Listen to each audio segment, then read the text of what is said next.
Welcome back to the channel. If this is your first time on the channel, please subscribe to the channel and you will be served only top-notch content. Alright, so in this video I will be continuing with the process of becoming a lawyer in the United States, that is California and New York, and as a foreign trained lawyer or law graduate. All right, so in the previous video, if you have not watched the part 1 of this video is part 2 of the previous video. I'm dropping the link up there, so check out the link and then refer to that one. In the previous video I discussed about the processes she will need to go through in order to be evaluated to sit for the New York bar examination as a foreign trained attorney or a lawyer from the common law jurisdiction. I also discussed with you the process that other lawyers from jurisdiction other than the common law, that is civil law countries, can also go through, that is the key of provision, in order to become lawyers. So I have discussed that. The only thing I'm left to discuss with regard to the New York system is the deficiency with the LPC, the law practice course, which is normally taken by persons who are not lawyers or law graduates from the UK. Yes, from the UK. And they will have to take a 1-year conversion program, which we call the LPC, before they can proceed to the bar vocational course. It has changed for solicitors, because now the solicitors training program, which is the solicitor qualification examination, the SQE 1 and 2, have replaced the old system. So for solicitors, they don't have to go through the LPC again, but it is still a requirement for non-lawyers and non-law graduates from the United Kingdom to go through the LPC. So it's just a 1-year program. But the problem here is that it is not accepted. It is not accepted by the New York board as satisfying the substantial, both the substantial and then the procedural requirement.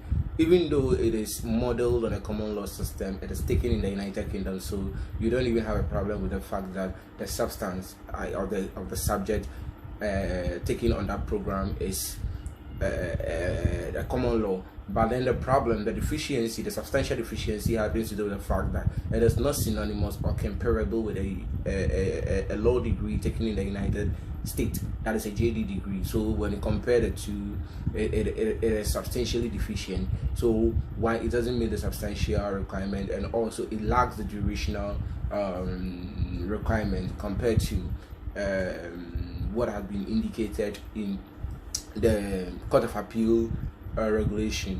Yes, it requires that before a law degree will be considered for eligibility, it must have been taken for a minimum period of at least 3 years, a minimum period of 3 years. Yes.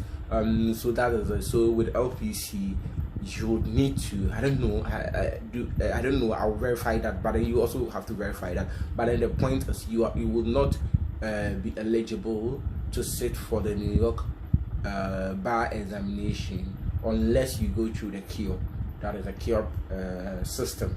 Yeah, there are other avenues to qualify as an attorney, an attorney in New York as a foreign trained lawyer or law graduate, which I'm not going to talk about.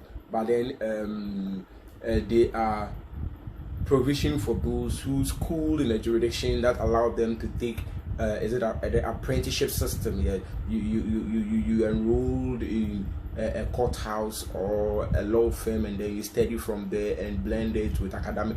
There is a requirement for that, which I'm not going to tackle. I think I have exhausted everything I want to talk about the New York eligibility process for foreign trained attorneys and then law grad. But I will come back to discuss something a little bit of that. But then let's proceed to California.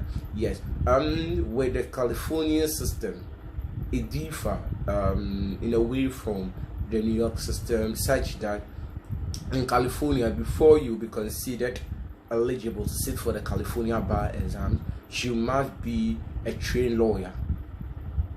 You must be a trained and qualified lawyer from your jurisdiction. Unlike New York, that you don't usually need to be qualified or admitted to practice in your home country. In California, you must be admitted to practice in your home country. If you are not admitted, then you would have to get an LLM from an approved ABA law school. Yes, you have to get an LLM from an approved ABA law school. So the major difference between the California and then the New York process is that with California, before you can be regarded as eligible to sit for the New York the California bar exam, without going through any other additional educational requirement, you will need to be admitted as a lawyer from your jurisdiction. If you are admitted as a lawyer from your jurisdiction, bingo, you satisfy the requirement to sit for the New York bar examination.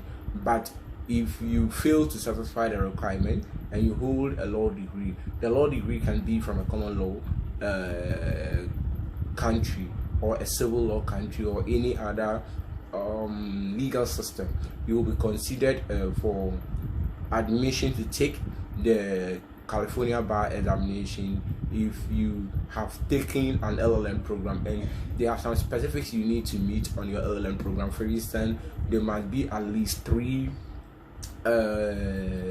subjects. You must take at least 3 subjects on your LLM, which is examined on the California bar. Yeah, so you must have 3 examining subjects on your LLM program, and then you must also take a professional responsibility course.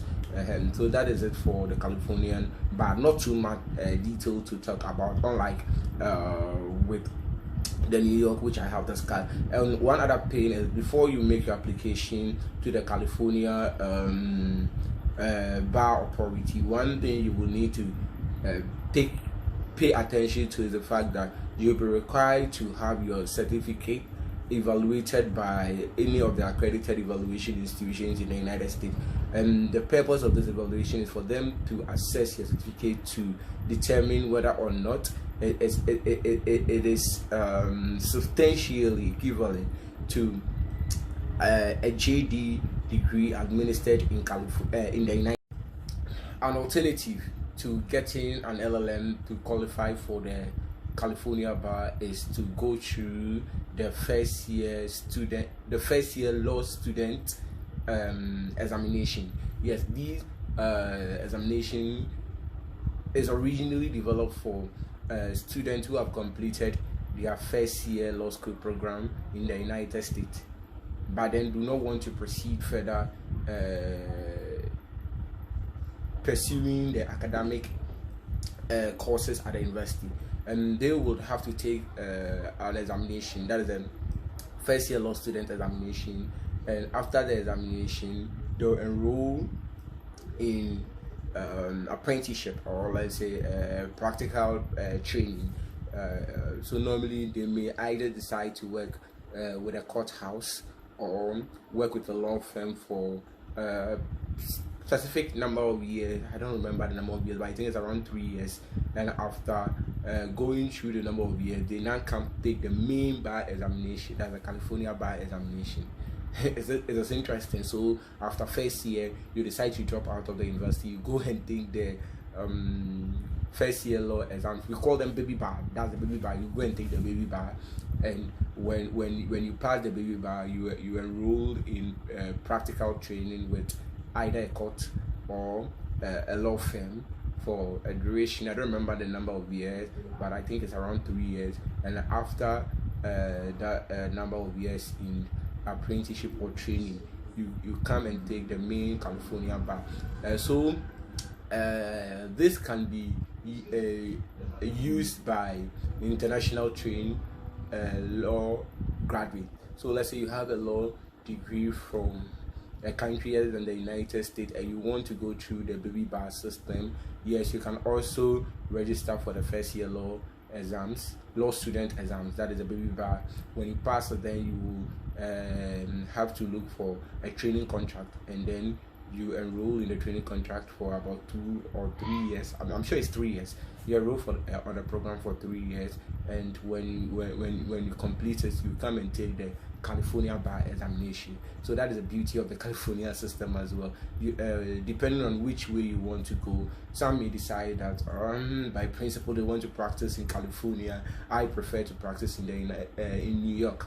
Not for anything at all, but then I feel that looking at my area of interest and where I really want to do more legal practice, New York is best for me. I don't know for you, but then having considered or having been walked through the process for the New York bar in California, but I'm sure by now you're certain as to which route to take. One other thing I want to talk about is the type of examination you will take after you have gone through all these evaluation and you've been cleared to sit for the examination. New York has adopted the UB, that's the Uniform Bar Examination. The Uniform Bar Examination is a multi-levels, is a multi-state level bar examination. So currently I think they have about 38 or almost 40 states that have signed up to the UB. Yes, and it is administered by the National the National Association, the National Bar Association of the United States. They administer it. So you take the examination, and after every state has their own pass marks whatsoever. So for instance, I understand New York, the pass mark for New York is 266. It is graded on a 400 point scale. So you have to get a 266 out of a total of 400 to be to have met that requirement. That is the bar exams requirement.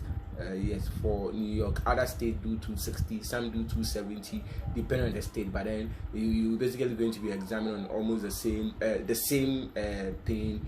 But then you decide which state get to receive your result. That is it. But then the California has not adopted UB, that's the Uniform Bar Examination. So they administer their own bar examination. This video is not intended to talk about the type of examination and then the content of the examination. Maybe I should do a separate video to walk you through the examination and what you're expected. Even if I'm not going to do for California. I'm very sorry, I'm not doing that, but I'll do for New York and those other states that will take the UB, that's the Uniform Bar Examination. I'll talk about the content of the Uniform Bar Examination. I'll talk about the grading system. I'll even talk about the other examination and law courses you have to take apart from the UB to be able to qualify and license to practice in New York. Alright, thank you for watching. If you are yet to subscribe to the channel, please do subscribe.